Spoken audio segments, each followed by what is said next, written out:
여러분 안내 주무셨습니까? 참 좋은 아침입니다. 우리 2013년 11월 5일 화요일입니다. 말씀으로 드리는 오늘의 번제 고린도전서 12장 8절부터 11절 말씀을 계속해서 더 봅니다. 우리는 오늘은 10절부터 11절 두 절만 같이 읽습니다. 시작. 어떤 사람에게는 능력 행함을, 어떤 사람에게는 예언함을, 어떤 사람에게는 영들 분별함을, 다른 사람에게는 각종 방언 말함을, 어떤 사람에게는 방언들 통역함을 주시나니 이 모든 일은 같은 한 성령이 행하사 그의 뜻대로 각 사람에게 나누어 주시는 것이니라. 오늘 우리가 함께 읽은 말씀 중심으로 은사에 관한 네 번째 이야기, 하나님과의 거리 측정의 은사라는 제목으로 하나님 말씀 증거합니다. 하나님과의 거리 측정의 은사. 오늘 우리가 다루게 될 은사는 예언함의 은사와 영들 분별함의 은사, 이 두 가지입니다. 아침에 은사들을 하나씩 해도 사실은 시간이 넉넉하지 않은데 이렇게 그냥 은사들을 우리가 생각할 때에 정확하게 구분되는 특징적인 아웃라인만 우리가 한번 점검해 보면서 지나갑니다. 자세한 것은 그 아웃라인을 참고하시면서 여러분들이 더 깊게 연구를 해보시면 좋을 것 같아요. 자, 하나님과의 거리 측정의 은사로서 예언의 은사와 영들 분별함의 은사가 있습니다. 이 두 은사는 근본적으로 한 은사의 두 가지 측면이라고 보는 것이 더 정확할지 모르겠습니다. 영들을 분별할 수 있다는 것은 예언함의 은사를 받았기 때문이라는 말입니다. 예언함의 은사를 받으면 영들 분별함의 은사가 나타나게 됩니다. 자, 그러면 예언함의 은사라고 하는 것, 예언함이라는 그 단어는 성경의 헬라어로 프로페테이아라고 쓰여 있습니다. 프로페테이아. 이 말을 말뜻대로 풀이를 하면은 뭐라고 풀이가 될 수 있는가 하면 앞일에 대하여 하나님께 받은 영감이나 계시를 미리 공표함이라고 풀이할 수가 있습니다. 앞일에 대하여 하나님께 받은 계시를 미리 공표한다. 이러한 말뜻 때문에 우리는 예언함이라고 하는 것을 언제나 미래에 일어날 일과 연관지어서 생각을 합니다. 그러니까 예언 활동의 본질적인 의의가 어디 있느냐?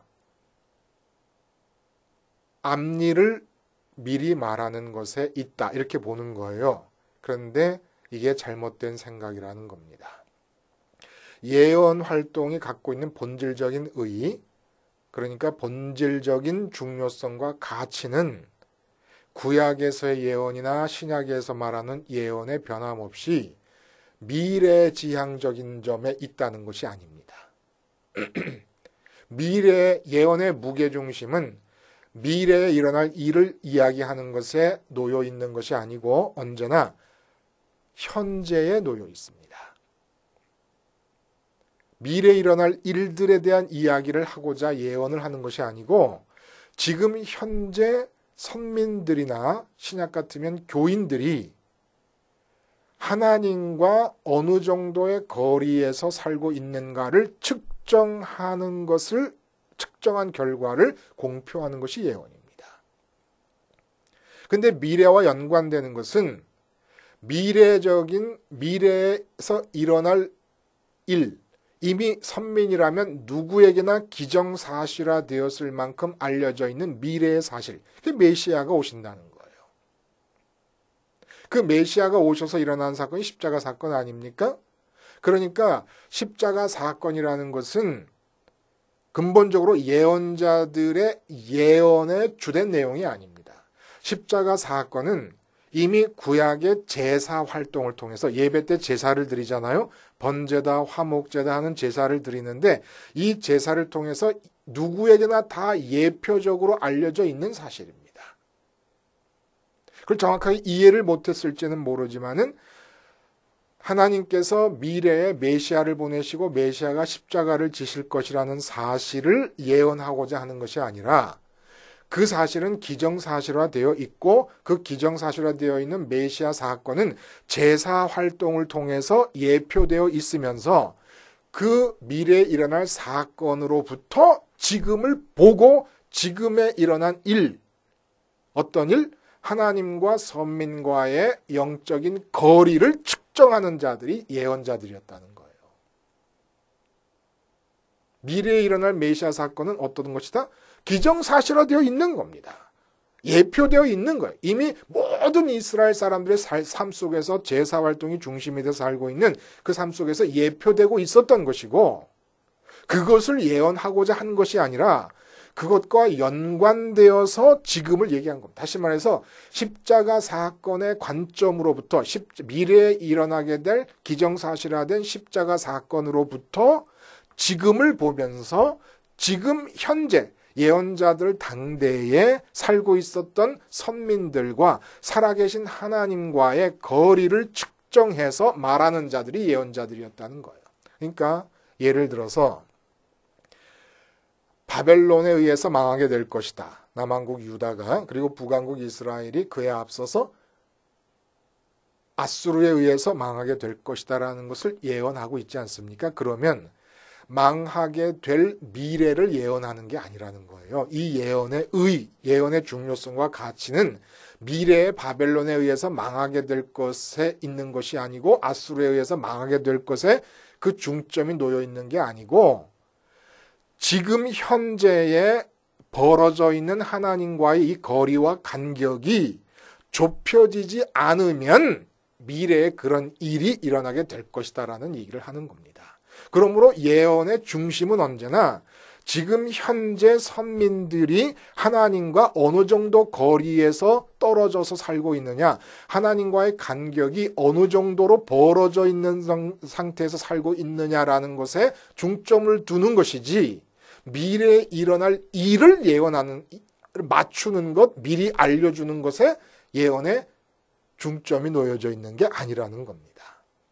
그러니까 우리 소위 예언 기도하는 사람들이라고 말하잖아요. 그래서 예언 기도에 제단을 쌓기도 하고 그러면 그 사람한테 가서 내가 이러이러한 사업을 하는데 제가 알고 있는 예를 하나 들어보면 택시 개인 운전을 하려고 그러는데 내가 집을 팔아갖고 전세로 들어가고 나머지 돈으로 택시를 사가지고 하는 것이 좋겠습니까? 안 좋겠습니까?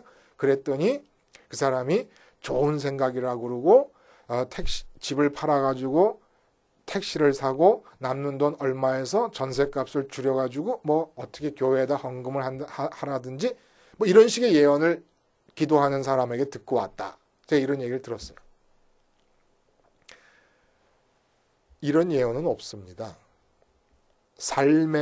우리의 삶에서 미래에 일어나게 될 구체적인 일들을 예언하는 이런 따위의 예언은 성경에 없습니다. 그건 다 가짜고 도둑이고 양의 탈을 쓴 이리들입니다.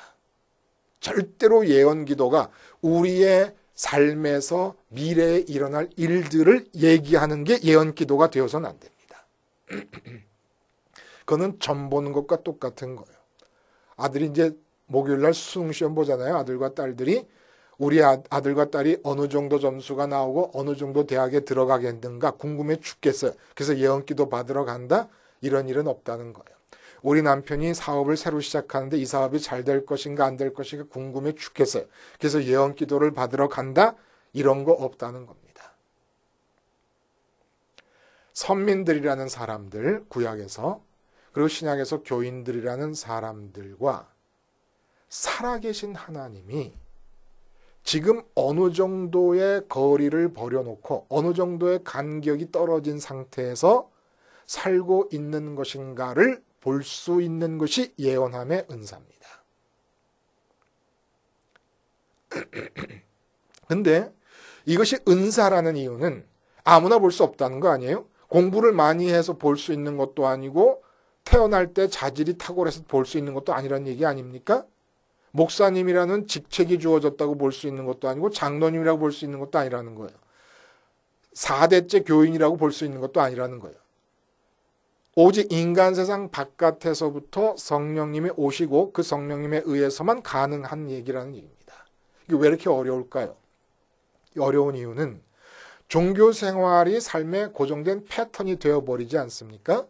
그러면 하나님과 예수님이라는 이름의 홍수 속에 살게 됩니다.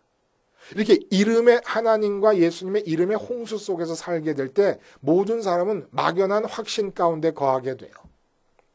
결코 살아계신 하나님과의 거리가 측정될 수 없는 무감각한 상태가 되어버립니다.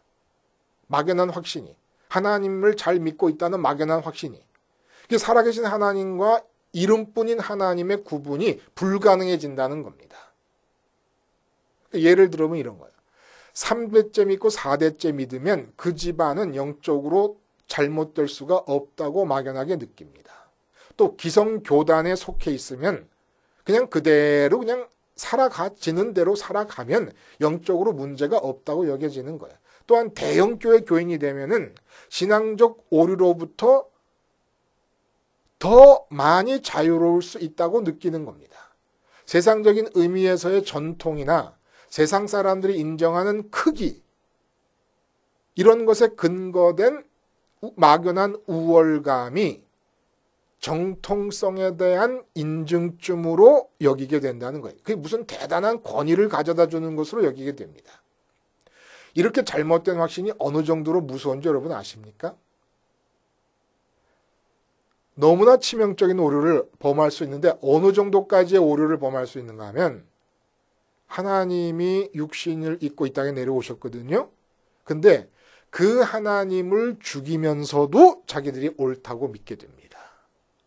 이 종교적인 삶이 패턴이 되어버릴 때 나타나는 오류가 이렇게 크다는 거예요. 하나님을 죽이는데도 자기들이 옳다고 생각하는 거예요. 그 정도로 치명적인 오류가 나올 수 있어요. 그래서 그러한 선민의 집단이나 교인의 집단 속에 있는 자로서 살아계신 하나님과 나 자신, 그리고 살아계신 하나님과 나의 이웃 교인들과의 영적인 거리를 측정할 수 있는 것은 아무에게나 일어나는 일이 절대로 아니라는 얘기입니다. 하나님을 죽이면서까지도 옳다고 믿는 확신에 잠겨 있을 수 있는 집단이 바로 교인이고 선민이라는 거예요. 하나님의 이름을 부르면서 하나님을 죽입니다. 예수님의 이름을 부르면서 예수님을 죽이는 집단이 교인이에요. 교회 밖의 사람들은 하나님의 이름을 부르면서 하나님을 죽이는 법이 없어요. 다 교인들이 죽입니다. 하나님은. 선민들이 죽이는 거예요. 세상 사람들은 하나님을 등지고 있는 것이지 하나님을 죽이지 않아요. 그래서 이 살아계신 하나님과 우리가 어느 정도 거리에 있는 것인지 이걸 아는 것이 보통 중요한 은사가 아니라는 거예요. 그러면 여러분, 하나님과 선민과의 거리는 왜 벌어지는 것입니까? 하나님과 선민, 교인들 사이에 무엇이 끼어들기 때문에 그래요. 자식이 끼어들기 때문에 그렇고, 사업이 끼어들기 때문에 그렇고, 돈이 끼어들기 때문에 그래요. 이 끼어든다는 게 뭘 말하는 겁니까? 선민들이 마음을 다하고 뜻을 다하고 힘을 다해서 좋아해야 될 분이 누구냐면 하나님이세요. 근데 마음을 다하고 힘을 다하고 뜻을 다해서 이 세상에 돈을 좋아하고 세상에서 자식을 좋아하고 애인을 좋아하고 사업을 좋아하면서 인류대학을 좋아하면서 심지어는 하나님의 이름과 예수님의 이름까지 동원해서 세상 것을 좋아합니다. 그러니까 이 간격이라는 것이 말할 수 없이 한없이 벌어지는 것이 하나님과 살아계신 하나님과의, 그럼 어느 지점에서 하나님과의 간격이 없어집니까? 이 마음과 뜻과 힘을 다해 하나님을 사랑하는 지점인데, 마음과 뜻과 힘을 다해 하나님을 사랑한다는 것은 이 세상 것에 대해서 마음이 죽어버리는 겁니다. 이 세상 일을 이루고 싶은 뜻이 죽어버리는 겁니다. 이 세상에서 이루고 싶은 것, 갖고 싶은 것, 마음을 다해서 갖고 싶고 뜻을 다해서 갖고 싶은 것을 이룰 만한 아무런 힘이 없이 힘이 죽어버리는 거예요. 세상에 대해서. 그러니까 이 세상 것에 대해서는 심지어 선교 사업이라도 목회라도 세상에서 일어나는 것이면 우선적으로는 다 죽어야 되는 것이에요. 내가 선교 사업을 꿈꾸고 자꾸 하나님께 그거 붙잡고 기도하잖아요. 선교를 통해서 나의 인생을 실현하려는 겁니다. 세상 사랑하는 것과 똑같아요. 목회가 잘 되기를 바라고 날마다 기도하잖아요. 이건 목회 사랑이지 하나님 사랑이 아닙니다. 그럼 우리는 어떻게 살아가는 것이냐? 하나님과의 간격이 제로가 되는 지점이 마음과 뜻과 힘이 세상에 대해서는 다 죽어버리는 상태고 하나님을 향해서만 사는 상태예요. 그러면 이렇게 간격 제로의 상태에서는 이 세상에 대해서 내 마음이 죽어버리니까 하나님의 마음이 내려오는 겁니다. 내 뜻이 죽어버리니까 하나님의 뜻이 내려오는 겁니다. 이 땅으로. 이 땅에 대해서 내 힘이 죽어버리니까 하나님의 힘이 내려오시는 겁니다. 그래서 하나님의 마음과 하나님의 뜻과 하나님의 힘으로 살아가지는 거예요. 그런데 교인들이 내 뜻과 내 마음과 내 힘을 가지고 이 세상 것들을 이루기 위해서 살아가는 동안에 하나님과의 간격이 점점 멀어집니다. 하나님의 이름을 불러요 예배를 드려요. 구약에서도 하나님 여호와께 제사를 드리면서 바알과 아세라께 동시에 제사를 드립니다. 왜? 바알과 아세라가 풍요와 다산을 주장하는 신이라고 믿었기 때문에. 그래서 하나님과 간격이 벌어졌습니다. 그래서 이 간격을 보고 있는 대제사장도 못 보고 제사장들도 못 보고 레위인도 못 보고 율법사도 서기관도 못 보는 것을 예언자들이 본 거예요. 그 거리를. 다 자기들은 하나님을 잘 섬기고 있다고 믿었던 겁니다. 근데 예언자들이 그 거리를 보고 이 거리가 그대로 좁혀지지 않고 유지되고 있으면 바벨론에 망할 것이다. 아수르에 망할 것이다 라고 본 것이고 이렇게 거리를 잴 수 있는 능력은 뭐였냐면 십자가였습니다. 아니 그때 십자가가 일어나지도 않았는데 그러니까 성경을 잘못 이해하고 있는 거예요. 하나님과의 거리를 측정할 수 있으려면 거리가 0점인 상태를 포착할 수 있어야 됩니다. 이것이 바로 은사자들의 특징이라 해요. 거리 0점 위치를 포착하는 거예요. 거리 0점 위치가 어디냐 하면 십자가입니다. 말씀드린 대로 십자가는 구약의 모든 선비들에게 다 알려져 있었던 거예요. 이것이 미래에 일어날 것이라는 사실은 예언자들만 알고 있는 특권적인 지식이 아닙니다. 제사 자체가 십자가의 예표예요. 내가 죽는 거예요. 제사물을 드리면서. 그게 십자가의 예표예요. 그러니까 십자가적 생활을 그때부터 하는 겁니다. 근데 이 사람들이 잃어버린 건 제사를 드리면서도 제사 속에 숨어있는 십자가의 의미를 못 본 거예요. 그러니까 예언자들이 본 것은 십자가를 예언하는 것이 아니라 십자가가 일어날 것은 기정사실이고 새삼스럽게 공표할 것도 새삼스럽게 설득할 필요도 없는 것이야. 그거는 처음부터 예정돼 있고 하나님에 의해서 계획되어 있던 사건이고 그 십자가의 사건으로부터 지금을 본 겁니다. 미래에 일어날 십자가로부터 지금을 보는 거예요. 그 예언과 똑같은 거예요. 신약시대 때 지금 우리 시대의 예언이. 단 다른 게 있다 그러면 구약의 예언자들은 미래에 일어날 십자가 사건으로부터 당신들의 지금의 거리를 측정했다 그러면 지금 우리는 과거에 성취된 십자가로부터 지금의 우리의 하나님과의 거리를 측정하는 것입니다. 이게 바로 예언이라는 거예요. 이 예언이 교회에 없잖아요. 그러면 교회는 선민 이스라엘 나라가 북왕국에 망한 것, 북왕국이 아수르에 망한 것처럼 그리고 남왕국 유다가 바벨론에 망한 것처럼 교회는 망합니다. 이 예언자들이 없으면 거리를 십자가라고 하는 하나님과의 거리 0점인 위치로부터 지금 우리가 살아계신 하나님과 얼마나 떨어져 있냐. 다시 말해서 마음과 뜻과 힘을 다해 하나님을 사랑하는 정도가 어느 정도인가를 측정할 수 있는 예언자들이 없으면 교회의 교회됨은 사라져버리고 맙니다. 교회라고 이름하는 인간적 단체는 남아있지만 하나님의 선민들의 모임인 교회는 없어진다는 거예요. 그러니까 그렇게 두시겠어요? 그러니까 하나님께서 성령님께서 끊임없이 교회의 예언자들을 보내실 것입니다. 우린 그걸 믿어요. 성령님과 하나님께서 교회에 끊임없이 예언자들을 보내주실 것이다 라는 것을. 자, 그러면 영들 분별함의 은사라는 것은 무엇입니까? 말씀드린 대로 예언, 하나님과의 거리를 측정하는 예언함이 있으면 이 사람이 얼마나 하나님과 떨어진 영인지를 알 수 있고, 영들 분별함이라는 거기다 더해서 무엇을 말하는 거냐면 결코 하나님과의 거리가 좁혀질 수 없도록 마음이 고정된 자들을 가려내는 은사가 바로 영들 분별함의 은사라는 겁니다. 아, 무서운 거 아닙니까? 여러분, 우리가 말하는 교회 밖의 이단들을 가려내는 것은 그렇게 어려운 일이 아니에요. 조금만 정확하게 신학적 훈련을 쌓으면 누구나 다 교회 밖에 있는 이단들을 가려낼 수 있는 능력이 있습니다. 이건 은사라고 할 것까지도 없어요. 근데 문제는 뭔지 아십니까?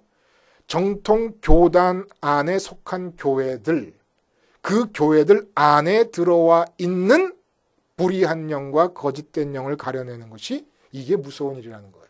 이게 어려운 일이라는, 이게 은사가 아니면 안 된다는 겁니다. 아나니아와 삽비라를 베드로가 거짓된 영으로 분별하면서 멸망에 처해지게 됩니다. 사도행전 8장의 마술사 시몬이 하나님의 은혜를, 세례를 베풀 수 있는 그러한 은총적 역사를 돈으로 살려고 했다가 베드로에게 저주를 받게 됩니다. 이런 일은 또 그다지 그렇게 어려운 일이 아니에요. 정말 문제는 예를 들면 이런 겁니다. 예수님께서 서기관들과 바리새인들, 그러니까 신학대학 총장님, 교수님 이런 분들이죠. 바리새인들을 향해서, 또 교단의 지도자들이에요. 뭐라 그러냐면 뱀들아 독사의 새끼들아, 너희가 어떻게 지옥의 판결을 피하겠느냐, 이렇게 얘기합니다. 세례 요한도 많은 바리새인과 사두개인이 세례 베푸는데 오는 것을 보고 이르되 독사의 자식들아, 누가 너희를 가르쳐 임박한 진노를 피하라 하더냐.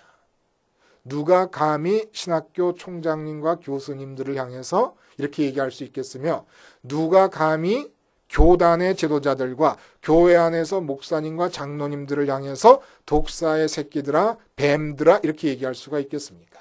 지옥의 판결을 피할 수 없는 자들이라고 말할 수가 있겠습니까? 이 말은 여러분, 우리가 교회에서 분쟁이 일어날 때 홧김에 상대방을 향해서 마귀 새끼들이라고 욕하는 이런 수준이 아니에요. 하나님이신 예수님께서 그 당시 하나님의 이름과 메시아의 도래에 대한 지식을 점유하고 있었던, 독점하고 있었던 지도자들을 향해서 내리신 판결입니다. 이러한 영분별이, 이게 영분별이라는 거예요. 이단들의 분별이, 영분별의 은사가 필요 없어요. 그거는 믿지 않는 사람들이 믿지 않는 사람들을 규정하는데 무슨 은사가 필요합니까? 그리고 자기가 성령이라고 그러고 자기가 재림 예수라고 그러는 자들을 이단이라고 규정하는 것이 뭐가 은사가 필요합니까? 그건 눈꽃만큼의 신학적 지식만 있으면 됩니다. 그런데 우리가 믿고 따르는, 존경하는 교계의 지도자들이 잘못된 영이라는 걸 분별하는 것이 어떻게 가능하겠느냐는 얘기예요. 우리는 말씀으로 돌아가야 돼요. 창세기 3장 14절에 여호와 하나님이 뱀에게 이르시되 네가 이렇게 하였으니 네가 모든 육축과 들의 모든 짐승보다 더욱 저주를 받아. 자, 아담과 하와를 유혹한 죄 때문에 저주를 받게 되는데 그 저주의 내용이 뭐냐면 종신토록 저주를 받아 배로 다니고 흙을 먹을지니라. 이렇게 됩니다. 배로 다니고 흙을 먹을지니라. 이 말씀이 우리에게 시사하는 바가 뭡니까? 그리고 왜 바리새인과 사두개인, 율법사, 서기관들을 뱀들아 독사의 새끼들이라고 얘기합니까? 그들의 마음의 배가 땅에 붙었기 때문에 그래요. 종신토록 배로 다니고 흙을 먹는다. 이 땅에 붙고 이 땅을 먹는 것이 저주입니다. 그러니까 이 땅에 있는 것들을 먹어서 배를 채우려고 하는 자들이 하나님의 이름을 부르고 지도자의 입장에 설 때 그들이 누구냐면 도저히 하나님과의 거리를 좁힐 수 없는, 지옥의 판결을 면할 수 없는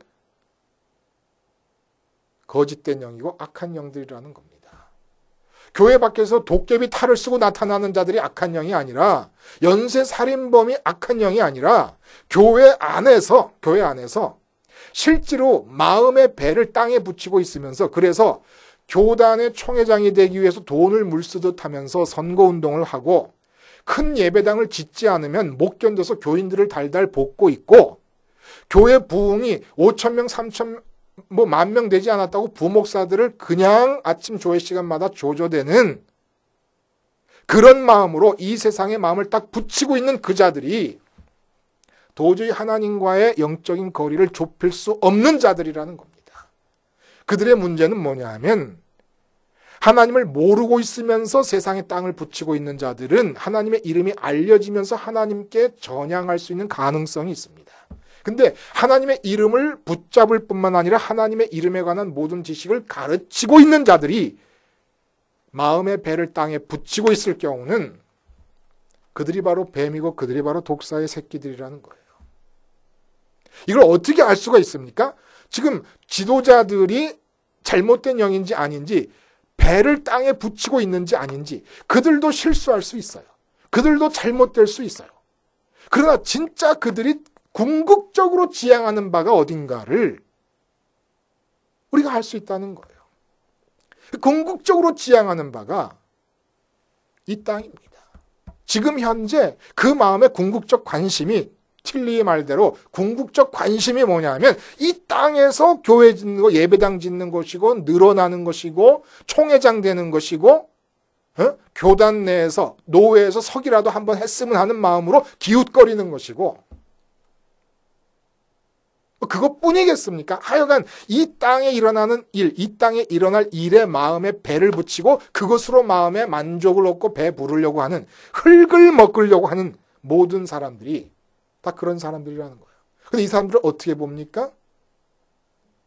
주님의 십자가에서 내 마음이 세상에 대해서 좋아할 만한 모든 것들에 대해 죽음을 체험하는 자들, 마음이 체득하는, 죽음을 체득하는 자들, 내 뜻이 죽음을 체득하는 자들, 내 힘이 세상에 대해 죽음을 체득하는 자들, 이걸 체득한다는 것은 세상에서 좋다고 하는 모든 것들을 아무리 가져봐야 아무 소용이 없다는 걸 알게 되는 자들, 이들에게, 십자가의 죽음을 체득하는 이 사람들에게 예언의 은사와 영들 분별함의 은사가 주어지는 겁니다. 십자가의 자리가 바로 하나님과의 간격이 제로가 되는 자리이기 때문에 그 자리에 서 있고 그 자리에 서 있을 만큼 주님의 죽음이 내 마음에서 나의 죽음으로 체득된 자들만이 현재의 거리를 측정하면서 예언할 수 있고, 그리고 영들을 분별해낼 수 있습니다. 그러므로 계속해서 말씀드리는 거지만, 십자가에서 주님과 함께 연합해서 죽는다는 이 포인트에서 성령의 9가지 은사, 아니 더 세분화해서 100가지, 1000가지 은사가 다 주어질 수 있는 위치라는 것입니다. 이 위치에 있을 때 어떤 사람에게는 저런 은사, 이런 은사, 요런 은사, 그런 은사가, 각종 은사가 주어지고, 어떨 땐 더 주어지고 더 강조돼서 나타나고 하는 역사가 일어나는 것이지요. 기도하겠습니다. 하나님 아버지, 주님의 십자가에서 죽으심이 내 마음에 나의 마음과 뜻과 힘의 죽음으로 체득되게 하심을 통하여 우리가 때를 따라 필요한 대로 예언함의 은사와 영들 분별함의 은사를 통하여 내가 바로 가고 우리 이웃 교인들이 바로 가고 우리 교회가 바로 갈 수 있는 길들을 개척하는 자들이 되게 하여 주시옵소서. 예수님의 이름으로 기도하옵나이다. 아멘.